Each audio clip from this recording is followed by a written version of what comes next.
My name is Alex Reed. I work as a careers consultant here at Coventry University, London. Okay, so according to HESA, which stands for the Higher Education Statistics Agency, there are currently roughly 440,000 international students, 440,000 people studying postgraduate level. So this is anything from an MSc to an MBA to an MA. Of that, 42% of these are international students. Okay, so the UK is currently the second most popular destination to come and study. And the biggest intakes of international students tend to be India, China, Malaysia, US and the Hong Kong, and these make up 38% of the international student study. If we're going to talk around employability, let's talk about quite a few things here. So first and foremost, as a careers consultant, I think it's very easy for us to assume that every international student wants to come here and wants to stay here.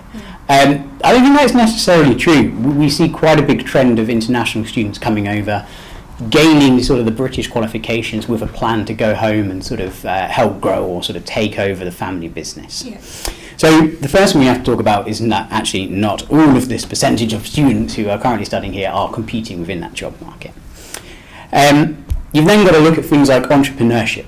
So entrepreneurship is currently growing amongst international students. So there are things out there called Tier 1 entrepreneurship visas, which give students the opportunity to actually stay here, grow and develop their own business. Yeah. Some institutions, like Coventry University London, will actually support that application and support the visa, allowing students to stay here and sponsor it. Okay. And that's actually seeing quite a lot of success at the moment. Without going into too many details, we have some very interesting companies downstairs working out of our hub. Then if we sort of look at everyone else, so those who want to stay, those who aren't interested in setting up their own company, well, there's 229,000 companies in the UK that can currently sponsor, and that information is available on the government website. Okay. The big problem is about finding relevant jobs. Okay. Yeah. At this point, if you've gone on to do an MBA or an MSc or an MA or any form of postgraduate qualification, it's about making sure that you're applying for the right kind of work. Okay.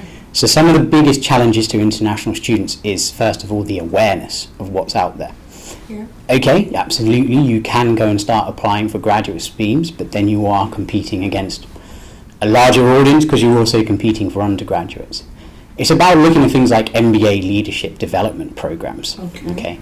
So what they tend to do is look for somebody who's got sort of 5 years plus experience, who've then come back in and done an MBA and really want this opportunity, well, to take what they've learned in industry, to take what they've learned in academia and start pursuing a leadership position. Well, actually, and I'm not going to interview as a careers consultant now, but do you know all your options? Do you know what you can do with that qualification? That would be the first thing. So that labour market awareness is actually, so this is my qualification, where does it fit in employment? Okay. I have a lot of experience with MBA students coming in and being like, oh, I want to be a consultant for BDO and BAE. Fine, I 100% support that, but actually what's plan B? Okay. Exactly. And that's the same for sort of domestic EU and international students, is actually having that plan B. Yeah. It's about presenting yourself so that your international, the fact you're an international student is positive. Okay.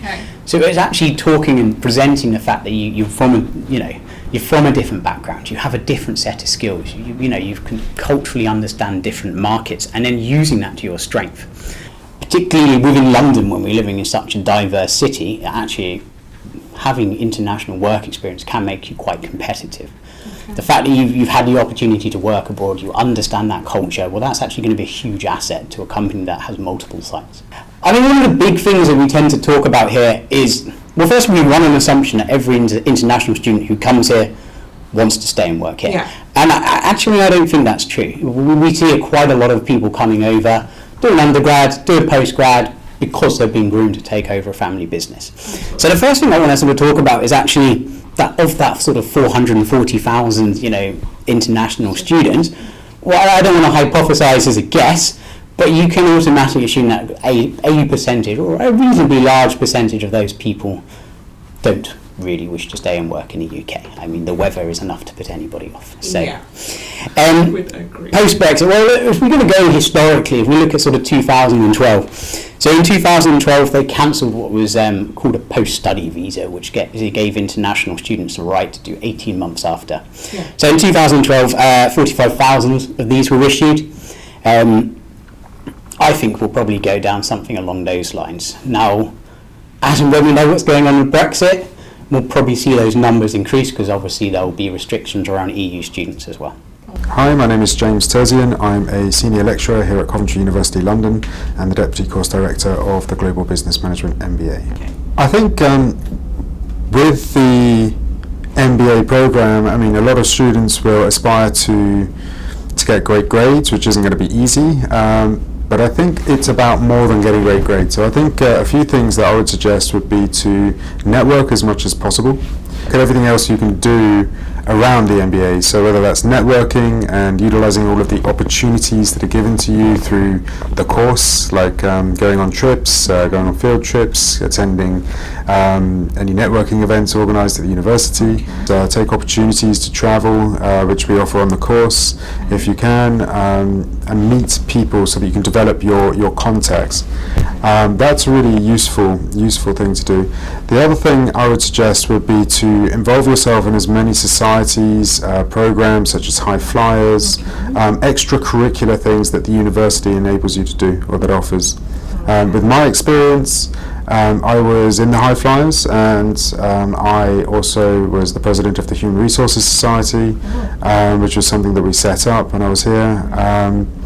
I think these sort of things help embellish your CV. So it doesn't look like you just came to do an MBA, but you've also committed to doing other things.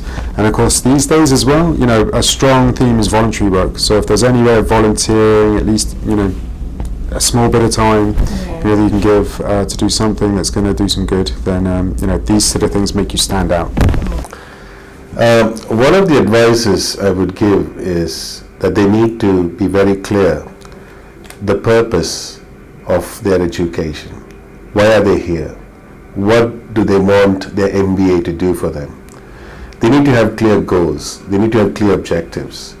If they don't have that objective, then that would negatively impact on their learning. From my experience, I've seen a lot of students coming here focusing on the outcome, which is marks. How can I get a distinction? And just focusing on that sort of an outcome. And I think that's probably culturally driven from a very young age. The focus is not on learning. The focus is not on development.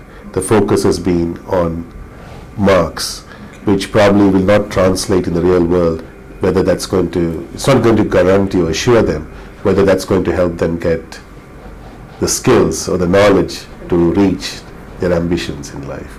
So my advice would be is to focus on developing their soft skills, like for example, working in teams, communication skills, and also being able to listen. Listening is a great skill to have. Understanding, appreciating people from different cultures, different backgrounds. That's something very important in today's working age. And I also think they also need to be looking at, you know, the opportunities which London, you know, gives them. How can they make use of the opportunities in this country or in this city? There are so many opportunities with volunteering, work shadowing, or, you know, going and doing things like that, which will add more value to their learning. Because if they just don't make use of that, I think they've lost a lot.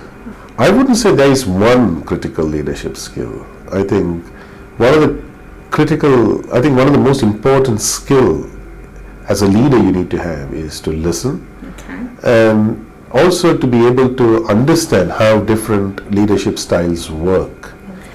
And understanding those styles and able to adapt and be flexible to adapt to different styles depending on the situation would be more effective as a leader. Which comes back to there's no one best way of doing things. There's no one best way of doing things. I think situational leadership is an important aspect where people can look at.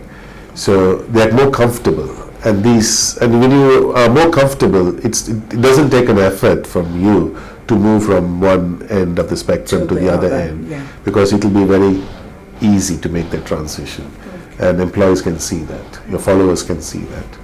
So I think that's important for you to be more versatile, to be able to learn how different leadership styles are useful, beneficial, because then you're going to work with people from different cultures, different backgrounds, different experiences, and then you can adapt to what is required.